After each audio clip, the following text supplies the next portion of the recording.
김희진 향한 온라인 스토킹. 정작 스토킹 처벌법으로 고소를 못했다고? 이게 뭔 소리야?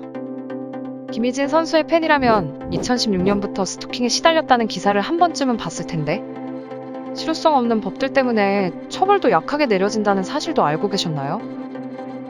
스토킹 처벌법 10월 시행되지만 무용지물 SNS 사칭, 개인정보 이미지 조작도 처벌 못해. 어떤 내용인지 천천히 알아봅시다.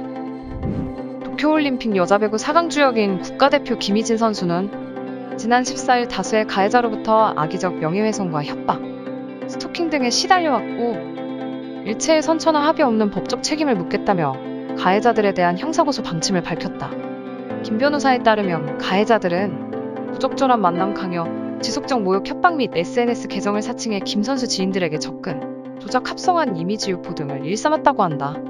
김 선수 쪽은 가해자들을 스토킹 처벌법이 아닌 정보통신망법상 명예훼손, 형법상 협박 강요 혐의 등으로 고소하겠다고 했다. 그 이유는 지난 4월 스토킹 범죄 처벌 등에 관한 법률이 제정됐지만 이 법은 6개월 경과 규정에 따라 오는 10월부터 시행되기 때문이다. 막상 스토킹 처벌법이 시행된다고 하더라도 김 선수가 당한 것과 같은 온라인 스토킹을 처벌하는 데는 한계가 있다.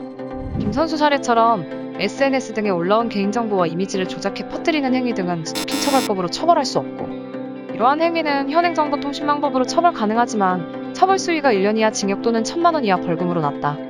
3년 이하 징역 또는 3,000만 원 이하 벌금을 물릴 수 있는 스토킹 처벌법의 견주 처벌 수위가 한참 낮다. 이게 말이야 방구야?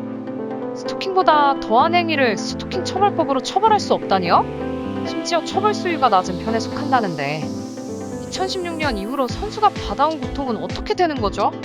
물론 김희진 선수의 소송을 계기로 온라인 스토킹의 포괄적 처벌법의 개정 추진을 하고는 있다고 합니다만 온라인 스토킹은 특성상 가해자를 명확히 알 수 없으며 피해의 확산 속도가 매우 빠르고 영구적이기 때문에 피해자들이 굉장한 공포를 느낄 수밖에 없습니다. 부디 제2의, 제3의 피해자가 나오지 않게 저희들도 지속적으로 관심을 가져 실효성이 있는 처벌을 촉구할 필요가 있다고 생각합니다. 이상 베이글이었습니다.